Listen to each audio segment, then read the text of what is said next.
লালুকৰ পৰা ঘূৰি আহোঁতেই পাই গ'ল আমাক বৰষুণে। Hi, hello, this is Irfan Blogger. तो चलिए शुरू करते हैं। চ' গাইজ, কি খবৰ আপোনালোকৰ? আশা কৰোঁ সকলোৰে ভালেই। ৰাতিপুৱা শুই উঠি ভাত চাত খাই গুচি গ'লোঁ কলেজলৈ দাদাৰ লগত। কলেজত গৈ অকণমান টাইম লগৰকেইটাৰ লগত কথা চথা পাতিলোঁ। পাছত ছাৰো আহি গ'ল, পিছত ক্লাছ কৰিলোঁ অলপ টাইম। পিছত স্কুল ছুটি হোৱাৰ পিছত গুচি গ'লোঁ লালুকৰ পৰা ঘূৰি আহোঁতে আমাক পাই গ'ল বৰষুণে। পিছত তাতে অকণ ৰখিলোঁ, সেইটো চাব পৰা দাদাৰ বসন্তীখন ৰখি আছে। তাতে ৰখি ভাবিলোঁ চাহ খাই লওঁ। পিছত দুই ভাই একেলগতে হোটেলত বহি চাহ খালোঁ। পিছত বৰষুণ কমাৰ লগে লগে আমি দুই ভাই আকৌ ওলাই গ'লোঁ ঘৰলৈ বুলি। ঘৰলৈ আহোঁতে চাহ ৰাস্তা কিমান বেয়া।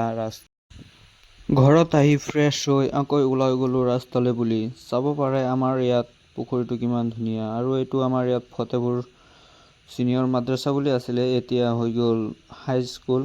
পিছত দোকানৰ পৰা কিবা বস্তু লৈ গুচি আহিলোঁ ঘৰলৈ আহি চাহ বনালোঁ, চাহ বনাই খালোঁ।